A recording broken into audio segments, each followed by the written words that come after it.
Hi everyone, this is a Reformed Catholic and I'm Jeff. And this channel is all about looking at apologetics, ecumenism, theology, and philosophy from a Reformed theological perspective. And this video will be focused on a debate that happened between James White, a Reformed Baptist apologist from Alpha and Omega Ministries, and Joe Heschmeyer, a Catholic apologist from Shameless Popery.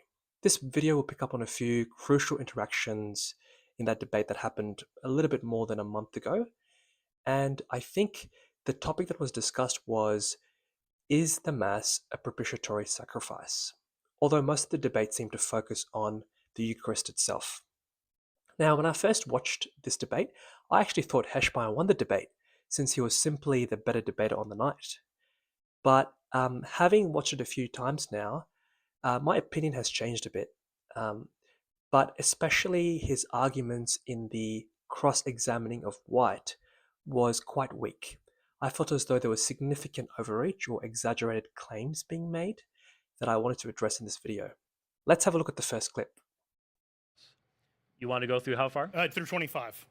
Nor was it that he would offer himself often as the high priest enters the holy places year by year with blood that is not his own. Okay, so what is that an allusion to in the Jewish life? Leviticus chapter 16. Right, Yom Kippur, right? Like the Day of Yom Atonement. Kippurim.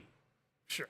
Well, no, I mean, yeah, think no, the plural. it's That's important fair. because the high priest That's had fine. to offer sacrifice for himself before he then offered the sacrifice for That's the people. great. No, I think this is wonderful because this gets right to the heart of it. Because what happened repeatedly was the presentation by the priest of the sacrificial offering on every Yom Kippur, Yeah. year after year after year. And when does it say Jesus does that here in Hebrews?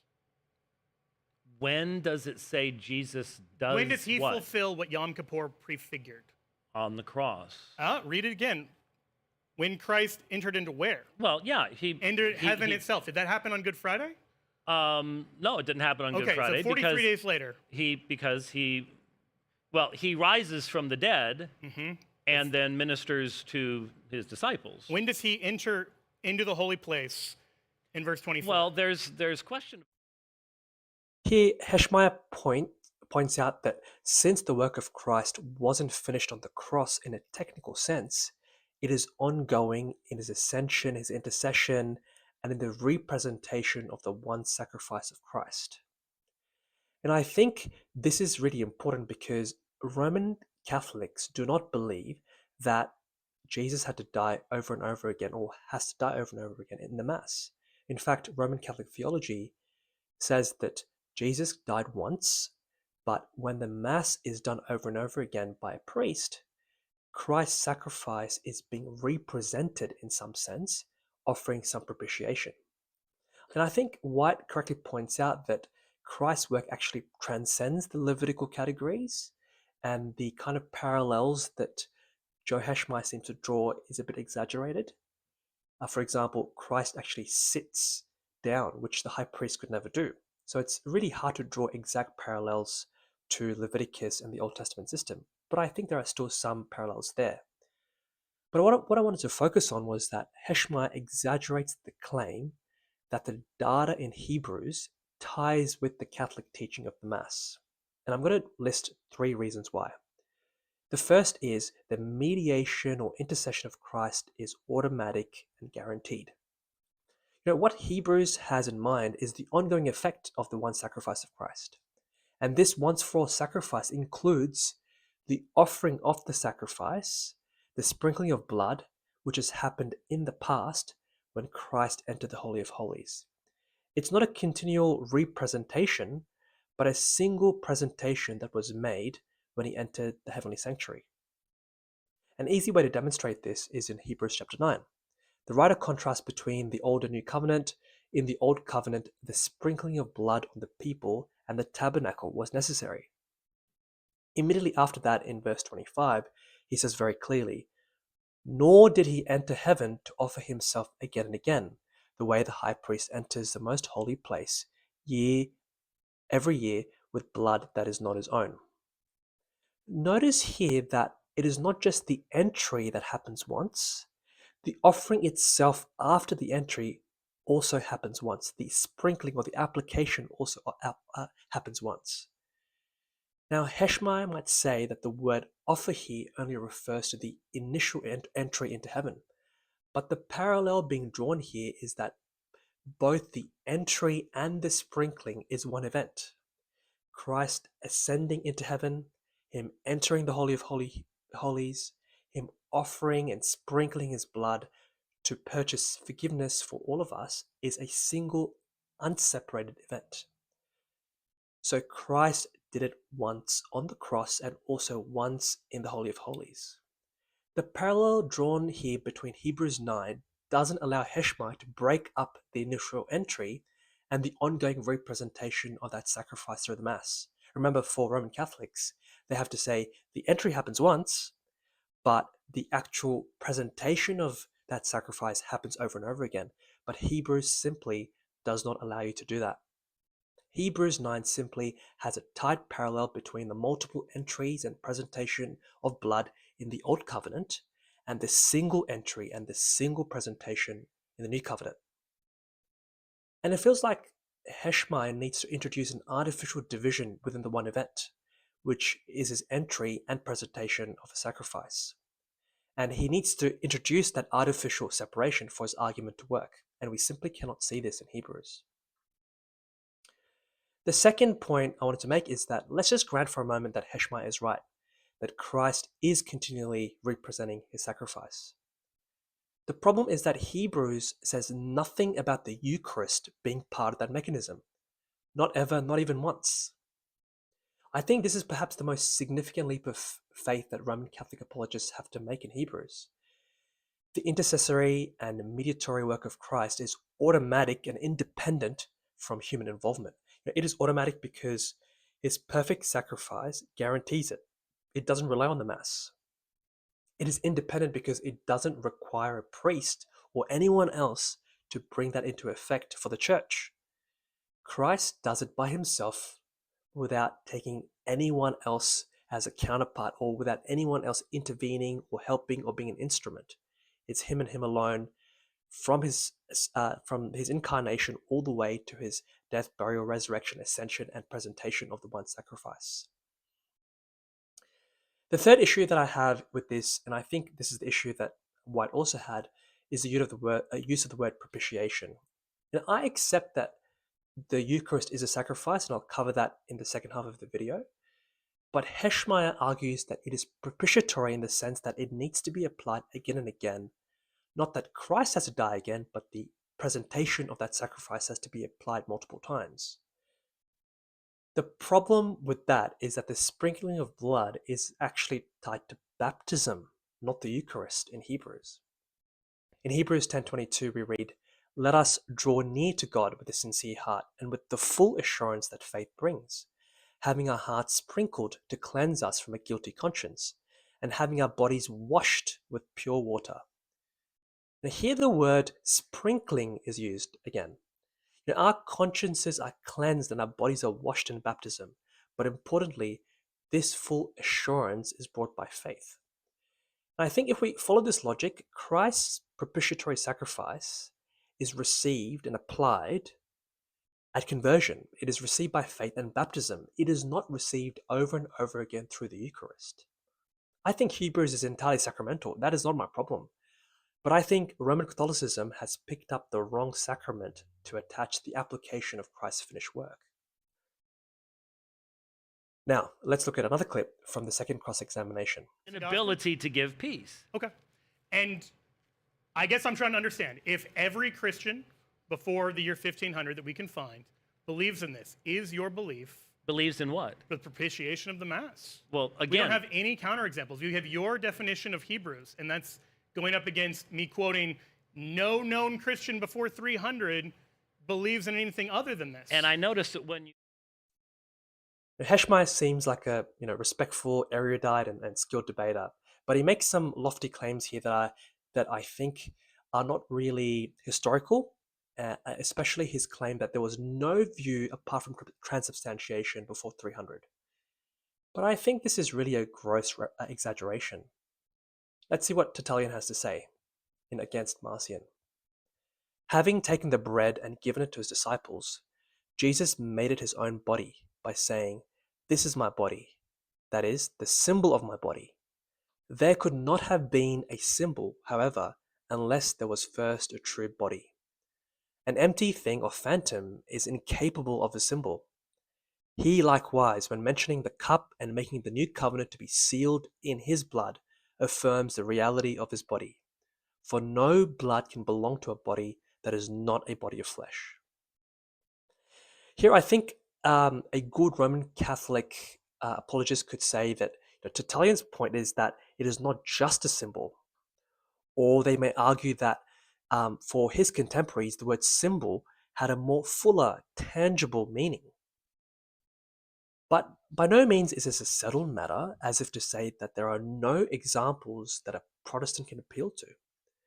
The Didache calls the Eucharist spiritual food and drink, even though at one point it also says that it is the flesh which suffered for our sins. The bread which our Christ gave us to offer in remembrance of the body, which he assumed for the sake of those who believe in him, for whom he also suffered, and also to the cup which he taught us to offer in the Eucharist in commemoration of his blood, says Justin Martyr. Again, Justin Martyr says, the scripture accordingly has named wine the symbol of the sacred blood. Cyprian says, I marvel much whence this practice has arisen, that in some places, contrary to evangelical and apostolic discipline, water is offered in the cup of the Lord, which alone cannot represent the blood of Christ. And my favorite, Athanasius, says, what he says is not fleshly, but spiritual.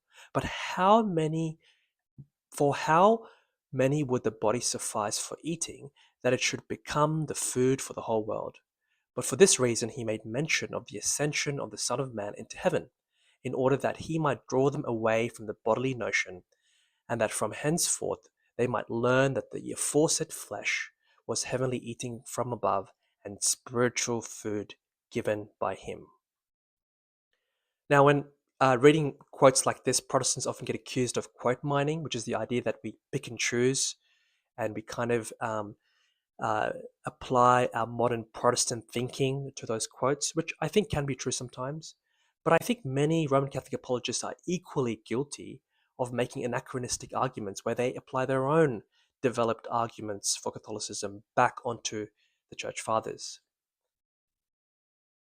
Can you read some of these quotes through the lens of transubstantiation? Yes, you can. You can see it in Clement and Ignatius, perhaps.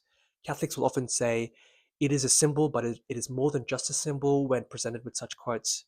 But to read it back a developed view into a more primitive view is not fitting. In fact, it can't be right. You could just as easily read those passages to say, yes, the Eucharist is the body of Christ and it does nourish our souls, but it does so in a spiritual sense, which is the Reformed view. You could use the exact words of Athanasius and be fully in the Reformed camp without having to believe transubstantiation. I think part of the problem is that the early church is often using the same language as Jesus. When we hear, this is my body and this is my blood, we automatically think it's a bit more than what it's meant to be, but ultimately they're just reusing the biblical terms. So it doesn't make it any easier to work out the metaphysical assumptions behind these statements. In fact, I think we may need to do just as much exegesis on the Church Fathers as we do in the New Testament. But coming back to sort of the Reformed way of thinking, Calvin was extremely clear that the Eucharist brought sanctifying life. When we partake of his body and blood, we commune with Christ and we're renewed. And this is another difference that I'll discuss later on in the video. For the Roman Catholic, the Eucharist corresponds with the process of justification, while for the Reformed, it is central. It is absolutely central to sanctification. I think half our problems, especially with talking past each other, using the same words to mean different things, or meaning different things with the same words, can all be clarified if we recognized that we have different starting points and different language. Now, Heschmeyer actually makes a big deal about how Ignatius said that the Eucharist is a medicine of immortality. But the Reformed thinkers have no problem with this if it's understood with certain qualifiers. First, Ignatius is writing against the Docetists, who claim that Jesus didn't come in the flesh. And the Eucharist is very important for Ignatius because by participating in it, he and the people around him are confessing that his body was indeed broken for us in a physical sense. It is confessing to the world that Jesus really did have a physical body and he wasn't just an ephemeral being. Secondly, this Eucharist must be received in faith for the Reformed. Its effect is not automatic, unlike for the Roman Catholic. It's objectively given. It's really and truly is given to us objectively, but it has to be subjectively applied through the instrument of faith. The third is that since it is a means of grace, it does actually confer sanctifying life or immortal life. Sanctification ultimately is part of our salvation. So, in one sense, it is the medicine of immortality. As Calvin says, the Spirit gives us the double grace upon conversion, justification and sanctification. You can't have one without the other. So someone who is truly justified will be sanctified, and someone who is truly sanctified will be justified. And the Eucharist is a means of grace in the ongoing growth in our sanctification. There's a lot to unpack there, and perhaps there's another video where we can talk about the differences between justification and sanctification. But what we need to understand is that in one sense, there is absolutely no reason why we cannot accept the term that the Eucharist does confer us, in some sense, the effect of the medicine of immortality. And I think even if you put aside all these historical kind of readings of the Eucharist, I think it's really important for us to also think about some of the other ways that other Reformed people have thought about the Eucharist. For example, the Italian reformer Vermigli was happy to use the word sacrifice because for him, when he reads Hebrews, he sees the term sacrifice of praise used in Hebrews. And he would reuse words from Irenaeus and Cyprian, but for him, the sacrifice is not one that is made by Christ during the Eucharist. It is actually us offering ourselves as a sacrifice in the ritual of the Eucharist. But even if we wanted to go a bit further than that, we absolutely can. I think in some sense, we can call the Eucharist a sacrifice of Christ, since by participating in it, we are receiving the benefits of Christ's work. And this can be clearly sort of connected to the Old Testament system, especially with sacrifices in Leviticus 21, where the priests actually partake and eat in the sacrifices that are made. In the same way, we get to eat that sacrifice. So what we're actually doing is we're participating in the sacrifice, not in the offering, not in the sprinkling that's already been done, but in actually consuming and benefiting from that sacrifice. So in that sense, it is a sacrifice. But it is not a sacrifice in the sense that Christ's work needs to be represented over and over again, because that simply can't be seen in Hebrews. This has already been done by Christ. But I think another historical point to keep in mind here is that for Calvin and the Reformed thinkers, their problem with the Roman Catholic view was not so much with the presence of Christ, but the absence of food. Heschmeyer is adamant that before 300 he could only see transubstantiation because the early church seems to be talking about a change in the elements.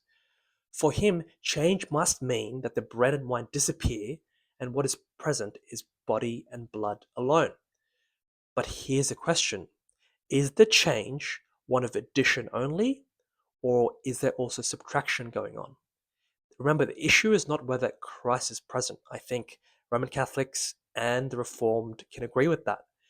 It is whether the bread and wine disappear in their substance. The subtraction of the elements is the issue.